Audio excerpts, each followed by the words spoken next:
শুরু করছি পরম করুণাময় আল্লাহর নামে, যিনি সর্বশ্রেষ্ঠ এবং সর্বশক্তিমান। 1938 সালে নেপোলিয়ন হিল একটি চমকপ্রদ সাক্ষাৎকার লিপিবদ্ধ করেছিলেন, যা তিনি করেছিলেন শয়তানের সাথে। উনার ভাষায় এটি একটি ডেভিল বা শয়তান ছিল।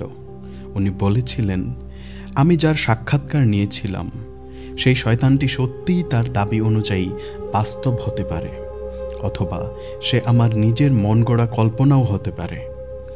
সে যাই হোক না কেন, সত্যি হোক বা কাল্পনিক, সাক্ষাৎকারের মাধ্যমে যে বার্তা বা জ্ঞান প্রকাশ পেয়েছে তার গুরুত্বই সবচেয়ে বেশি। বইয়ের নাম আমরা ডেসক্রিপশনে দিয়ে দেব। এখানে মনে রাখা গুরুত্বপূর্ণ যে আমাদের জিনের সাক্ষাৎকার সিরিজে আমরা একজন মুসলিম জিনের সাক্ষাৎকার দেখিয়েছি এবং তার দেয়া তথ্যগুলো কোরআন এবং হাদিসের আলোকে ব্যাখ্যা করে ইসলামে প্রদান করা তথ্যের সাথে অনেক মিল পেয়েছি।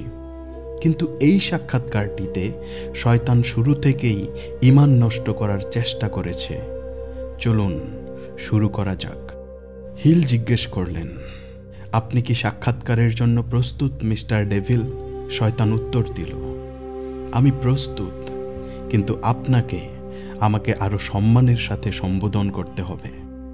এই সাক্ষাৎকারের সময় আপনি আমাকে মহামহিম বলে সম্বোধন করবেন। তখন হিল জিজ্ঞেস করলেন, কোন অধিকারে আপনি এমন রাজকীয় সম্মান দাবি করেন? শয়তান জবাব দেয়, আপনার জানা উচিত যে আমি আপনার বিশ্বের 98% মানুষকে নিয়ন্ত্রণ করি। আপনি কি মনে করেন না যে এটি আমাকে রাজকীয় মর্যাদা দেওয়ার যোগ্য? এখানে শয়তান তার প্রথম জবাবটির মাধ্যমেই তার প্রকৃতি প্রদর্শন করে ফেলে। কোরআনে আল্লাহ বলেন, অদৃশ্য ও দৃশ্যমান সম্বন্ধে তিনি অবগত, তিনি সুমহান, সর্বোচ্চ। সূরা আল রাদ আয়াত 9। অর্থাৎ মহামহিম শুধু আল্লাহ, আল্লাহু আকবার। যদিও সাক্ষাৎকারের সুবিধার্থে হিল এই আবদার মেনে নেন, কিন্তু আমরা তাকে মিস্টার ডেভিল বলেই সম্বোধন করব। হিল বলেন, এটি একটি ভালো ধারণা মিস্টার ডেভিল। চলুন শুরু করি। আপনি কোথায় থাকেন তা বলুন এবং আপনার শারীরিক উপস্থিতি কেমন তা বর্ণনা করুন। শয়তান উত্তর দিল, আমার শারীরিক উপস্থিতি? হায় আমার প্রিয় পৃথিবীবাসী, আমার কোনো শারীরিক শরীর নেই। আমার আপনাদের মতো শরীর থাকলে আমি আপনাদের মতোই সীমানা দ্বারা আবদ্ধ হতাম, যেমন আপনারা পৃথিবীর মানুষেরা বাস করেন। আমি নেতিবাচক শক্তি নিয়ে গঠিত এবং আমি তাদের মনে বাস করি যারা আমাকে ভয় পায়। এটি আমার কাজ, সবকিছুর নেতিবাচক দিকটি উপস্থাপন করা, যার মধ্যে আপনাদের পৃথিবীর মানুষের চিন্তাও অন্তর্ভুক্ত। অন্যথায় আমি কিভাবে মানুষকে নিয়ন্ত্রণ করব? আমার বিরোধী পক্ষ ইতিবাচক চিন্তা নিয়ন্ত্রণ করে আর আমি নেতিবাচক চিন্তা নিয়ন্ত্রণ করি। এখানেও শয়তান আবার মিথ্যা বলার চেষ্টা করল, কারণ সূরা হিজর এর 27 নম্বর আয়াতে আল্লাহ বলেন, আর আমি জিনদের আদমকে সৃষ্টির পূর্বেই কঠিন উত্তপ্ত আগুন থেকে সৃষ্টি করেছি এবং আমরা জানি যে শয়তান জিন জাতির অন্তর্ভুক্ত। তারপর হিল জিজ্ঞেস করলেন, আপনি কিভাবে মানুষের মন নিয়ন্ত্রণ করেন? শয়তান উত্তর দিল, এটি সহজ। আমি কেবল মানুষের মস্তিষ্কের অব্যবহৃত স্থানে প্রবেশ করি এবং তা দখল করি। আমি মানুষের মনে নেতিবাচক চিন্তার বীজ বপন করি, যাতে আমি সেই স্থান দখল ও নিয়ন্ত্রণ করতে পারি। এই বিষয়টি ওয়াসওয়াসার মতো হতে পারে। ইসলামী প্রেক্ষাপটে ওয়াসওয়াসা বলতে অনুপ্রবেশকারী চিন্তাভাবনা, সন্দেহ বা কুসংস্কারকে বোঝায়, যা প্রায়শই শয়তানের সাথে সম্পর্কিত, যা উদ্বেগ এবং যন্ত্রণার কারণ হতে পারে, বিশেষ করে ধর্মীয় অনুশীলনের ক্ষেত্রে। এরপর হিল জিজ্ঞেস করেন, আপনার অবশ্যই অনেক কৌশল এবং যন্ত্র রয়েছে যার মাধ্যমে আপনি মানুষের মন নিয়ন্ত্রণ করেন এবং ধরে রাখেন। ডেভিল বলে, নিশ্চিতভাবে আমি মানুষের চিন্তা নিয়ন্ত্রণ করতে কৌশল এবং যন্ত্র ব্যবহার করি এবং আমার যন্ত্রগুলি খুবই চালাক। তখন হিল জিজ্ঞেস করে, আপনার চালাক কৌশলগুলি বর্ণনা করা যাবে কি? শয়তান বলল, মন নিয়ন্ত্রণের জন্য আমার সবচেয়ে চালাক যন্ত্রগুলির মধ্যে একটি হলো ভয়। আমি মানুষের মনে ভয়ের বীজ বপন করি এবং এই বীজগুলি অঙ্কুরিত হয় এবং বৃদ্ধি পায়। ব্যবহারের মাধ্যমে আমি সেই স্থানগুলি নিয়ন্ত্রণ করি যা তারা দখল করে। তবে সবচেয়ে কার্যকর 6টি ভয় হল দারিদ্র্যের ভয়, সমালোচনার ভয়, অসুস্থতার ভয়, ভালোবাসা হারানোর ভয়, বার্ধক্যের ভয় এবং মৃত্যুর ভয়। হিল জিজ্ঞেস করলেন, এই 6টি ভয়ের মধ্যে কোনটি আপনাকে সবচেয়ে বেশি সাহায্য করে? শয়তান জবাব দিল, প্রথম এবং শেষ দুইটি, অর্থাৎ দারিদ্র্য এবং মৃত্যু। জীবনের এক না এক সময়ে আমি এই দুটি ভয়ের মাধ্যমে সব মানুষকে শক্ত করে ধরি। আমি এই ভয়গুলি মানুষের মনে এত দক্ষতার সাথে বপন করি যে তারা এগুলিকে তাদের নিজস্ব সৃষ্টি বলে মনে করে। আমি এই লক্ষ্য অর্জন করি মানুষকে এই বিশ্বাস দিয়ে যে আমি পরবর্তী জীবনের প্রবেশদ্বারের ঠিক বাইরে দাঁড়িয়ে আছি, মৃত্যুর পর তাদের অনন্ত শাস্তির জন্য দাবি করার জন্য অপেক্ষা করছি। অবশ্যই আমি কাউকে শাস্তি দিতে পারি না, শুধুমাত্র সেই ব্যক্তির নিজের মনে কিছু ভয়ের মাধ্যমে। কিন্তু যে জিনিসের অস্তিত্ব নেই তার ভয়ও আমার জন্য ঠিক ততটাই উপযোগী যতটা অস্তিত্ব রয়েছে এমন জিনিসের ভয়। সব ধরনের ভয় মানুষের মনে আমার দখলকৃত স্থানকে প্রসারিত করে। এবার হিল বলল, আমি আপনার উত্তর থেকে ধারণা করছি যে তারা আপনার চিরশত্রু। এটা কি সঠিক? শয়তান বলল, এটা সঠিক নয়, কিন্তু এটি সত্য। যদিও সঠিক এবং সত্য কখনো পরস্পর পরিবর্তনযোগ্যভাবে ব্যবহার করা যেতে পারে। সত্য প্রায়শই নৈতিক বা নৈতিক শুদ্ধতা বোঝায়, আর যেখানে সঠিকতা বা ত্রুটি থেকে মুক্তির উপর দৃষ্টি নিবদ্ধ করে, বিশেষ করে বাস্তব বা প্রযুক্তিগত প্রেক্ষাপটে। তখন হিল জিজ্ঞেস করলেন, আপনি যে বিশ্বে বাস করেন সে সম্পর্কে আমাকে আরও কিছু বলুন। শয়তান উত্তর দিল, আমি যেখানে ইচ্ছা সেখানে বাস করি। সময় এবং স্থান আমার জন্য অস্তিত্বহীন।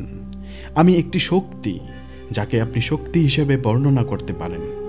আমার প্রিয় শারীরিক বাসস্থান, যেমন আমি আপনাকে বলছি, পৃথিবীর মানুষের মনে। আমি প্রতিটি মানুষের মস্তিষ্কের একটি অংশ নিয়ন্ত্রণ করি। প্রতিটি ব্যক্তির মনে আমি কতটা স্থান দখল করি তা নির্ভর করে সেই ব্যক্তি কতটা কম এবং কী ধরনের চিন্তা করে তার উপর। যেমন আমি আপনাকে বলেছি, আমি কোনো চিন্তাশীল ব্যক্তিকে সম্পূর্ণরূপে নিয়ন্ত্রণ করতে পারি না। এখানেও কিন্তু শয়তান মিথ্যা বলেছে। আমরা যদি মানবজাতির ইতিহাস দেখি তাহলে দেখতে পাবো যে আদম এবং হাওয়া আলাইহিসসালামকে প্রথম চিন্তা করতে বাধ্য করেছিল আসলে এই শয়তান। আল্লাহ বলেন, হে আদম, তোমার স্ত্রীর সাথে জান্নাতে বসবাস করো এবং যেখান থেকে ইচ্ছা খাও, কিন্তু এই গাছের কাছে যেও না, অন্যথায় তোমরা অন্যায়কারী হবে। সূরা আল আরাফ আয়াত 19। কিন্তু শয়তান তাদের বলে, হে আদম, আমি কি তোমাকে অমরত্বের বৃক্ষ এবং এমন এক রাজ্যের দিকে পরিচালিত করব যা কখনো ক্ষয়প্রাপ্ত হয় না? সূরা তহা আয়াত 120। তোমাদের পালনকর্তা এই গাছটি তোমাদের জন্য নিষিদ্ধ করেছেন শুধুমাত্র এই জন্য যে তোমরা ফেরেশতা বা অমর হতে না পারো। সূরা আল আরাফ আয়াত 25। অর্থাৎ প্রশ্ন এবং চিন্তা করতে শয়তানই মানুষকে প্রথম প্ররোচিত করেছিল। এবং আধুনিক যুগেও যদি আমরা নাস্তিকদের দিকে তাকাই তাহলে তাদের প্রধান অস্ত্রই হলো প্রশ্ন করা এবং বুঝতে না চাওয়া। এবং সে এত দ্রুততার সাথে প্রশ্নগুলোর জবাব দিচ্ছে যে একবারও সৃষ্টিকর্তার কথা তার মনেই হচ্ছে না। সে তার যুক্তি অনুযায়ী জবাব দিয়ে যাচ্ছে এবং সেগুলোর উপর বোধগম্য যুক্তি প্রদর্শন করছে।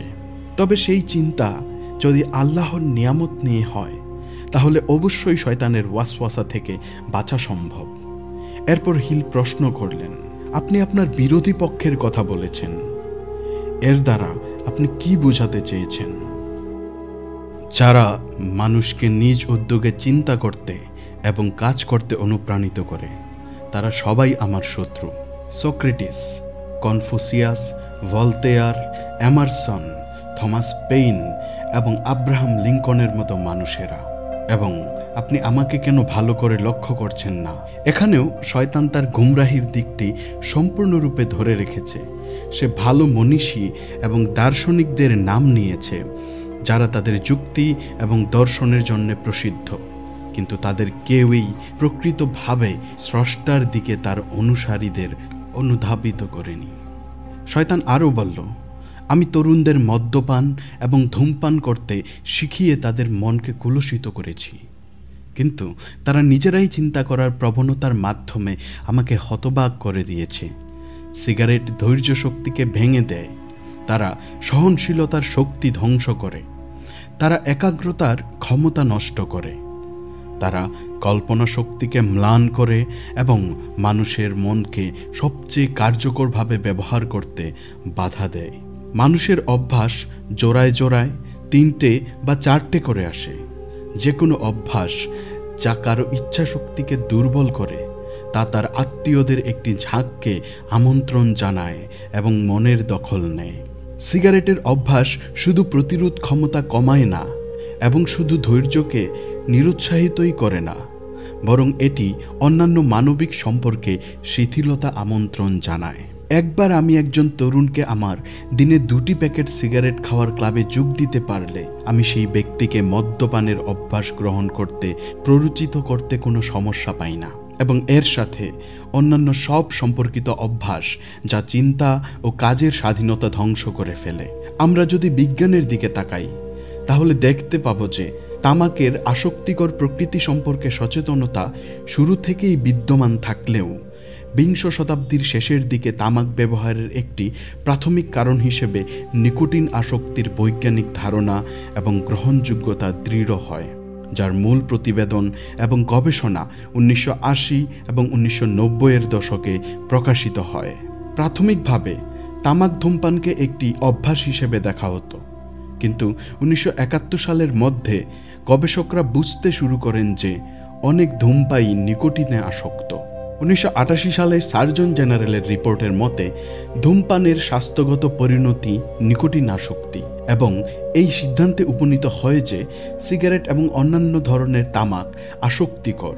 দ্রষ্টব্য, এটি 1938 সালে লেখা হয়েছিল, তামাকের আসক্তিজনিত প্রকৃতি আবিষ্কারের অনেক আগে। এরপর শয়তান আরও বলল, যদি সব মানুষ নিজের জন্য চিন্তা করতে দক্ষ হতো, তাহলে আমি বিশ্বের 98% মানুষকেই নিয়ন্ত্রণ করতে পারতাম না। এরপর হিল জিজ্ঞেস করল, আমি চাই আপনি আমাকে সেই সব কৌশল খুলে বলুন যার মাধ্যমে আপনি তাদের মনে প্রবেশ করেন এবং নিয়ন্ত্রণ করেন। আমি আপনার কাছে একটি সম্পূর্ণ স্বীকারোক্তি চাই, তাই আপনার সবচেয়ে চালাক কৌশল দিয়ে শুরু করুন। শয়তান বলল, মানুষের ওপর আমার সবচেয়ে বড় অস্ত্র হলো 2টি গোপন নীতি, যার মাধ্যমে আমি তাদের মন নিয়ন্ত্রণ করি।